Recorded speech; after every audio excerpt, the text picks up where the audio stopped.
News 8 Daybreak in high definition.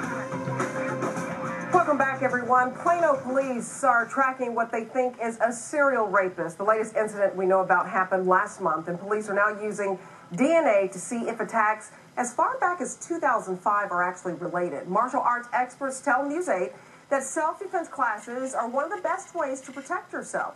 So we have Ted Gambordella.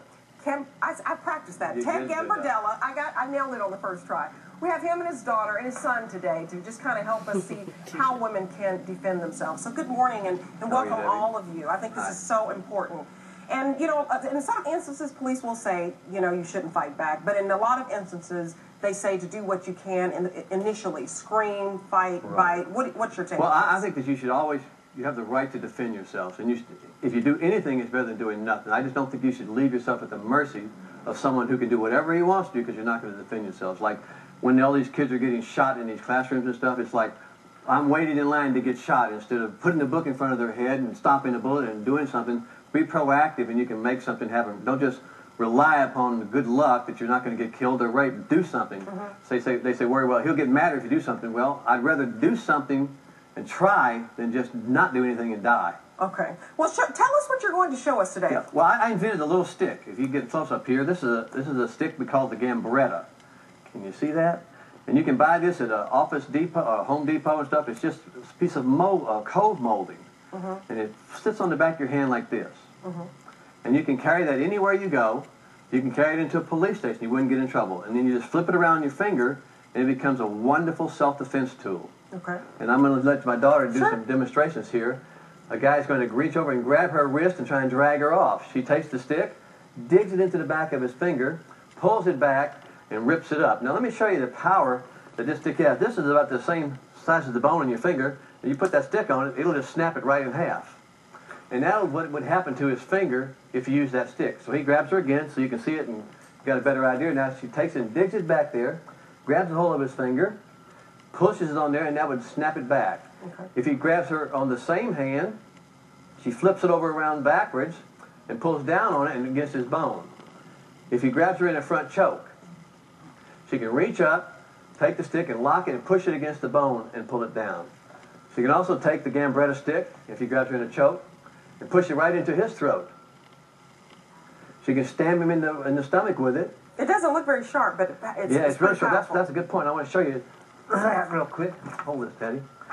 This stick is, because it's just a piece of wood, it actually has a tough edge on it, and if you do this, hold the paper, it'll rip a hole right through their face.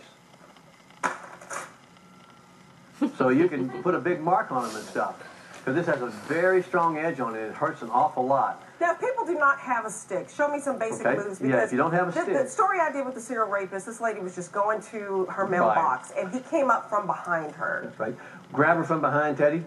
Now, she grabs from behind, she stomps his feet, kicks back into his groin, elbows him, turns around, hits him in the head with an elbow.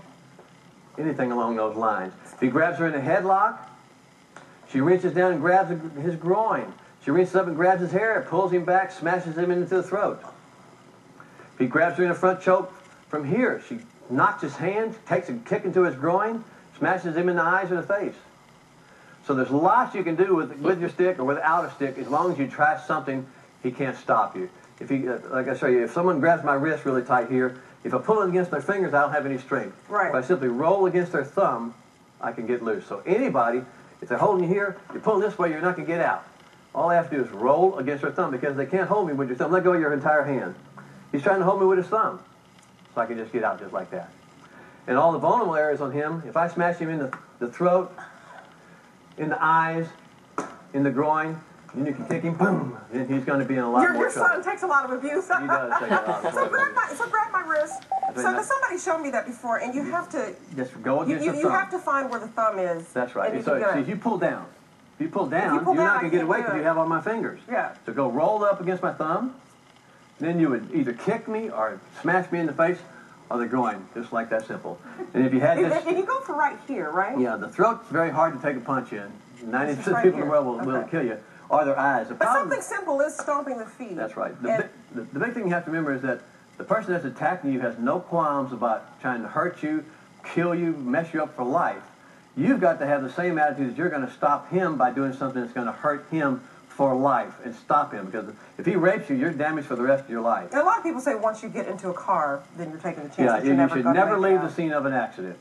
I'd rather be found injured at the scene of an accident than found in the woods 6 months later. Gotcha. Never go with the rapist or with the attacker. If you leave the scene of the crime, you're in big trouble. Okay, well, I know you have black belt in the box, so we thank you for coming on Gambordella. Gambordella, I got it right this time. You can find these videos where? Yes, you just go to any of my websites. The website is called Black Belt in a Box, so it's pretty easy to remember. Black belt in the box. We'll put it on our website as well. And then I will be glad to come by any church or school or organization and do a free self-defense seminar at no charge to any of the people there. So if you have a group out there and you'd like to learn self-defense, just go to Black Belt in the Box, send me an email, and I'll teach a seminar for you for free. For free. All right. Well, thank Absolutely. you. And thank you guys for getting up early. Your dad drug you out of bed, huh?